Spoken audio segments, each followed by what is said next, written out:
Doctor Humberto Prado, usted es abogado y fundador del Observatorio de Prisiones que se encarga de velar por los derechos humanos de los privados de libertad.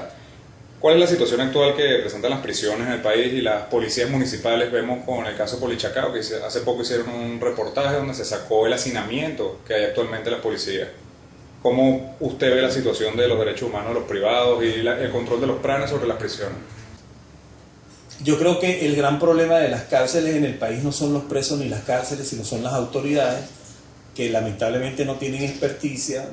falta de conocimiento, y cuando se trata de trabajar con seres humanos usted no puede experimentar. Usted tiene que tener las personas indicadas que sepan brindar un servicio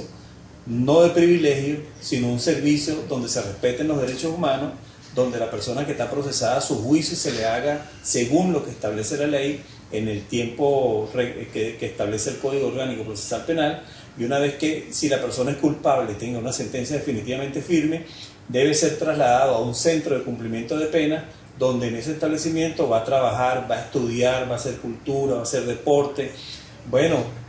va a tener diferentes entrevistas jurídicas, social, psicológica, criminológica, de manera de que las personas que son profesionales en esta materia tengan un plan de trabajo para esa persona, de forma tal que se vea la progresividad de él en prisión de corto, mediano y a largo plazo, y tenga sentido lo que establece por lo menos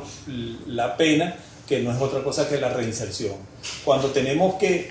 la población reclusa supera en más de un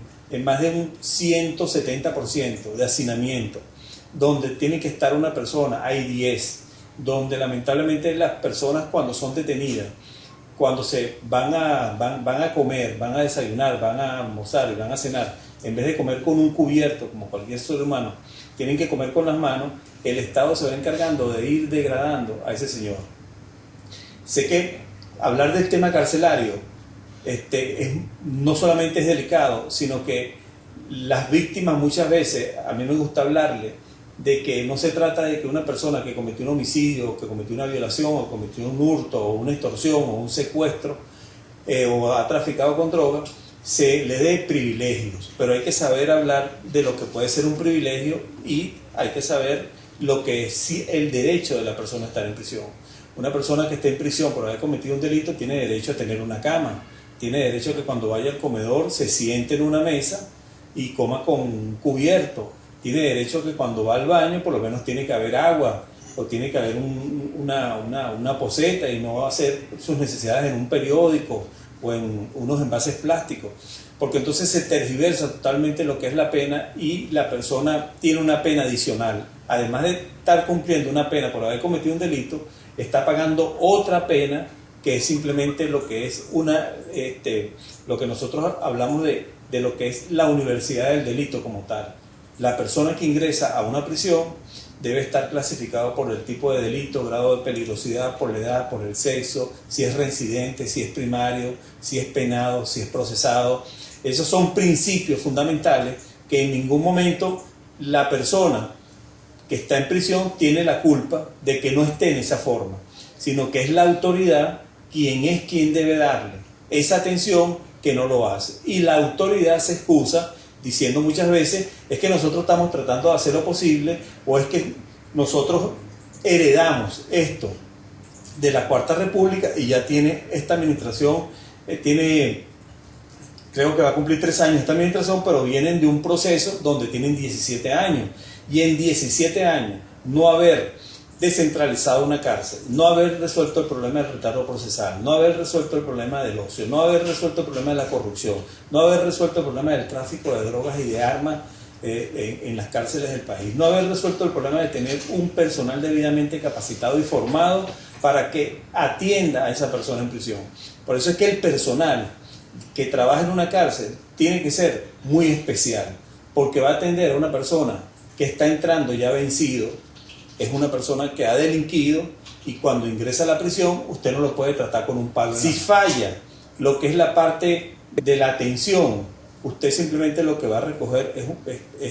o sea, usted va a sembrar viento, pero va a recoger tempestades. Y después, cuando recoja tempestades, usted no puede estar diciendo: pero es que yo estoy tratando de hacer lo posible, o yo actúo con buenas intenciones. Esto no se trata de buenas intenciones ni de tratar de hacer lo posible. Aquí se trata de cumplir lo que es un reglamento y una ley y tratar a la persona como ser humano y que esa persona como tal vaya avanzando, vaya progresando para que cuando regrese a la sociedad vaya con unos valores y unas herramientas diferentes a no poner en peligro a la comunidad como tal. De lo contrario, usted lo que está contribuyendo es simplemente a que el bueno salga malo y el malo salga peor. En el caso de la autoridad, usted tocó un tema que dice que la autoridad tiene que velar por todas estas prisiones, pero vemos que normalmente las prisiones no son manejadas por la autoridad en sí, sino que hay una figura del PRAN y los reos simplemente tienen sus reglas internas. ¿Hay una división entre las prisiones y el Estado o cómo se maneja eso o hasta qué límite llega en este caso la Guardia Nacional o las autoridades competentes? Mire, el sistema nuestro tiene dos tipos de seguridad. Una seguridad externa que está a cargo de la Guardia Nacional y una seguridad interna que está a cargo del Ministerio Penitenciario. La cuestión de las armas, por lo menos para que las personas actúen adentro, dentro de las cárceles, eso es simplemente ingresado bajo el ojo cómplice de las propias autoridades, porque un fusil automático liviano, una granada antitanque, una pistola de esas Glock o de las que muestran en los diferentes videos que pasan o en las diferentes páginas de Facebook que enseñan. Bueno, eso es imposible que lo pase un familiar. Te lo digo que es imposible porque el familiar, por muy solidario que sea con esa persona, te lo digo, mira, que el familiar, el preso no enreda al familiar. El preso podrá enredar a otra persona. Y aquí hay una situación donde se presenta esa complicidad entre Guardia Nacional, funcionarios de prisiones, internos que manejan en el establecimiento poder, que por lo menos están encargados de lo que es el área de la venta de drogas, de las extorsiones de adentro hacia afuera, de ponerse de acuerdo en cada una de las áreas del establecimiento. Y cuando la pregunta puntual, tú dices, pero hay un divorcio, hay un acuerdo. Bueno, mientras esté funcionando de esa manera hay un acuerdo, porque la cuestión es que eso no puede ser en un establecimiento que esté en manos del Estado, que el Estado no puede permitir que una persona esté armada, que esté organizada criminalmente, que cuando una persona pone una denuncia porque lo están extorsionando, la policía hace como un recorrido de dónde salió esa llamada y resulta que la llamada proviene de un establecimiento penitenciario. Y entonces, ¿cómo es posible que cuando pongan esa denuncia no pueden actuar? ¿Cómo es posible de que se siga por lo menos manteniendo ese círculo de esa forma? Eso quiere decir simplemente que se actúa bajo la mirada cómplice del Estado. Cuando hablo del Estado, no es solamente el Ministerio Penitenciario, es que en el Código Orgánico Procesal Penal existe una figura del juez de ejecución que tiene que velar por el régimen penitenciario en las prisiones. Y si el juez de ejecución, cuando va a hacer sus inspecciones, nota de que hay gente que está armada, que están vendiendo droga, bueno, lo primero que tiene que hacer es llamar por lo menos a botón al director de la cárcel y pasar un informe donde se tiene que actuar, porque no puede ser posible que los presos estén armados como están armados y que cuando son los días de visita todo el mundo anda con sus armas en la mano.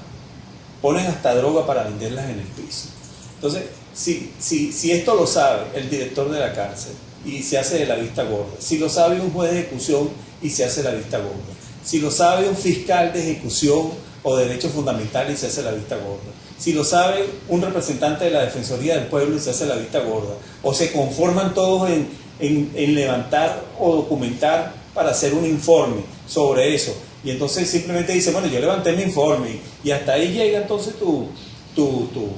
responsabilidad, o tu responsabilidad llega a que eso no puede seguir sucediendo. Entonces, cuando las cárceles están de esta forma, por lo menos yo puedo referirme a que hubo un tiempo en que las autoridades, creo que fue en el 2004 por ahí, abandonaron a los presos, o sea, que a su libre albedrío, pues. Y los presos hicieron su gobierno, y en el gobierno formaron su propio líder principal, llamado en este caso PRAN, que tiene a su alrededor un grupo de personas que controlan las diferentes áreas que se llaman luceros, y todos ellos, tanto los pranes como los luceros, conforman lo que ellos denominan el carro, que es donde están montados todo el grupo que controla el establecimiento carcelario. Aquí no puede ser complicidad entre los familiares, que son los más tontos, que les revisan hasta el alma, que los agachan, los ponen a pujar, los desvisten a las damas y las ponen como, bueno, a que pierdan su dignidad, su pudor. simplemente por el derecho de ver a su hijo, de ver a su esposo, y se valen de esa situación, y a los demás simplemente que no los revisan, que pasan como Pedro por su casa. Entonces aquí tiene que ver, por lo menos de parte del Estado, una posición muy contundente ante el desastre que nosotros tenemos. Y yo diría que en esa posición la Guardia Nacional tiene que salir de las cárceles. Se debe formar un personal netamente civil para trabajar debidamente en los establecimientos carcelarios, y por lo menos como una propuesta que nosotros hemos hecho muy puntual, es un mandato constitucional que hay de la descentralización de las cárceles. Cada gobernador debe encargarse de su cárcel, porque el artículo 272 establece que las cárceles se regirán bajo una administración descentralizada a cargo de los gobiernos regionales o municipales, pudiendo ir a una modalidad de privatización. Entonces lo que hay es que transferirle las cárceles a los gobiernos regionales, transferirles la partida de mantenimiento, de personal, de alimentación, y que ellos, en base a sus realidades, estudien la posibilidad de por lo menos incrementar un poquito más, solicitándole eso a la Asamblea Nacional, para que cada gobernador responda civil, penal y administrativamente de la ejecución del programa en las cárceles del país. En ese caso sería una de las propuestas. ¿Cómo usted piensa que un civil llevando las cárceles, como usted dice, descentralizando, no puede caer en el mismo delito de corrupción como lo ha hecho la Guardia Nacional, siendo un órgano del Estado? Porque hay un principio en materia carcelaria que con los únicos que usted no puede discutir temas carcelarios es ni con un policía ni con un militar, porque el policía sabe de represión y el militar sabe de guerra. Y hay un principio que los funcionarios son educadores y no represores. Y cuando le hablo de un personal netamente civil, es para que se formen como educadores, para darle la mano a esa persona que ya está vencida, y que esa persona estudie, trabaje y sepa que la persona que está trabajando no es un cómplice suyo en delito, sino es una persona que es un educador. Con esto no te estoy diciendo de que no debe tener ciertos determinados conocimientos en materias de seguridad, por lo menos de defensa, de todas estas cosas, pero es difícil